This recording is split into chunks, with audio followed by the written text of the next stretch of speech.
Okay, welcome. Today, this video is now going to look at solving quadratic inequalities graphically.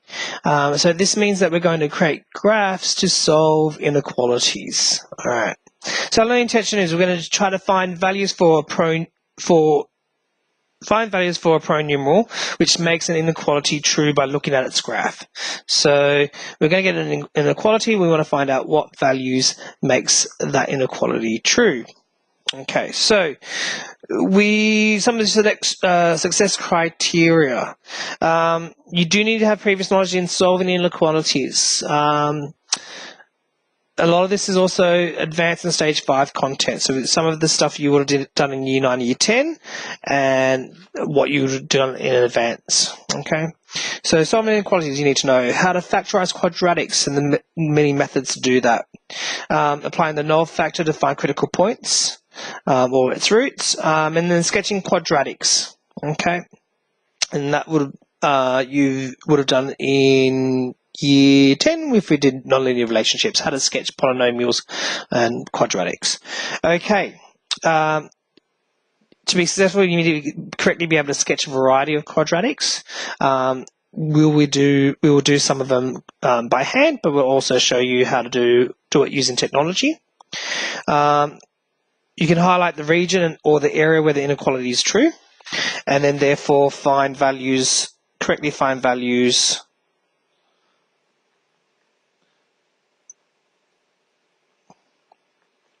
of pronumerals that make the inequality true.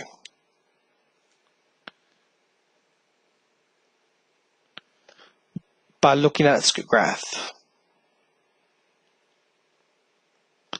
So looking at its graph. Okay. So a couple of examples. All right. So just flip it. Okay. Okay. So the first example I'm going to do is this one: x squared is greater than 4. Okay. If we were just solving this as a normal inequality, we would have gone, let's just imagine that was an equal sign, and then we'd have gone x equals plus or minus the square root of 4, which equals plus or minus 2. Okay.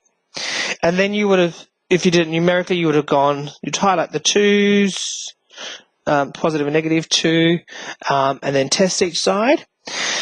But looking at this, we can, and if you liked the 0 on one side, we would have moved it across and done this option. We would have gone x squared minus 4 is greater than or greater than 0.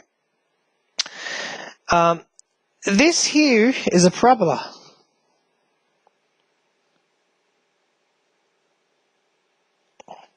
Yeah, so it's going to either look like this or like that.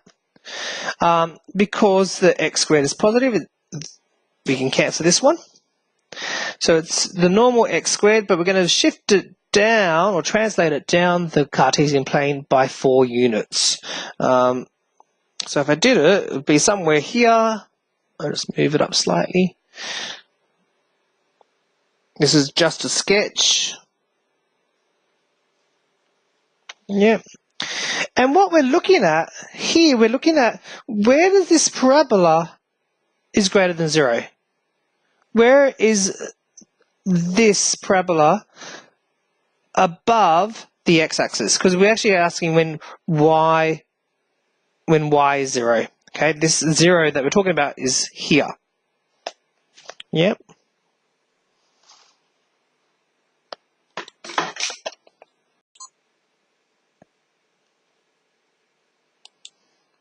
Okay. And as we can tell from our graph, this parabola is above the y-axis as soon as it cuts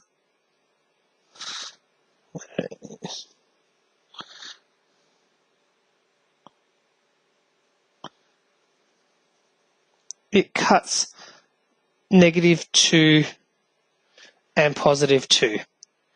Yeah, so the solution is x is less than -2 and x is greater than 2. Yeah, so what this question is stating is when is this parabola, or when is this x squared minus 4 above y equals 0? Okay, all right, the next one. Okay, we've got x squared plus 3x is greater than or less than 0. Once again, the first step here is we want to factorize. Yeah, so take a common factor of x.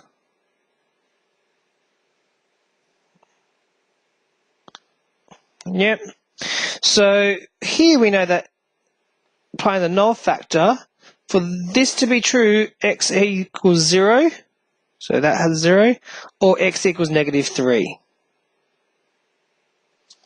Okay, so here is 0, and 1, 2, 3, -3. I'll do it here. Okay. So this is still another parabola. Yeah.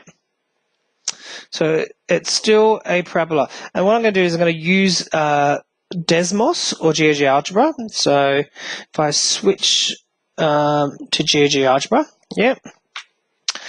Down here, so I'm using GeoGebra Classic 5. You can do this on the internet.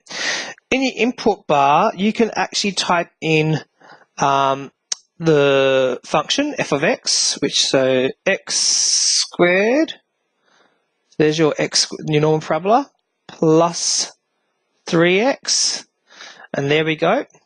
So it's moved as a parabola, it moves it across. And this program, you can actually put in the inequality.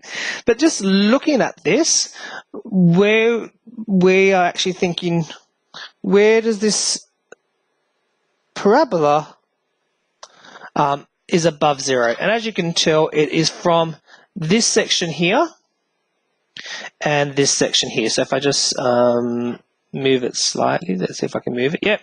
All right. So if I was to change that, so if I go x squared, so x squared plus 3x, and then we want greater than or equal to 0. Okay, and there you go. You can see that for this solution, x is less than or equal to -3, and x is greater than or equal to 0. Okay. And so there's my quick images, and there's my solution. So looking at the graph, I know it's from here, and as you can see, that the computer program takes us this whole thing, but you really you're looking at, yep, where it cuts through. Okay. So the last one, okay, x squared plus x minus 6 is less than 0. Okay, once again, it's a parabola.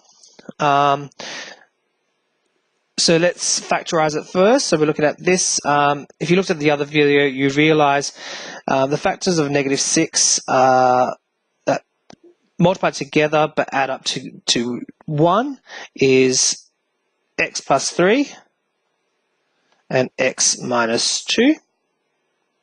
Because 3 times -2 is -6, but 3 plus -2 is a +1. So x equals -3 and x equals +2. 2, 3, +1, 2. So the scales are slightly different on my one. If we want to find the y-intercept, we place x equals 0. So 0 plus 0, 0 squared plus 0 is 0, minus 6. There's our, so the scale is all wrong. So the scale for the x is different to the scales of y. And basically we want to find out when this parabola is less than y equals 0. So there's y equals 0 here. And basically we can see it's going to be inside the parabola. So we know the solution is -3 less than, so x is greater than -3 but less than 2. If we use Desmos, yep, so we typed it in, so there is my parabola, yep, and you can tell this is the area that we're looking at. We're really concentrating about in between these points. Okay, so x can be any number between -3 and 2, but not including those. Okay, so that's the end of that. So when obviously, so some of the steps, so some of the things that we want to look at, when you have these, we want to be factorizing first, finding the roots, and then highlighting the areas where that graph is true. Otherwise, you might be just given a graph and said, where does this solution is less than or greater than 0? Okay, thank you.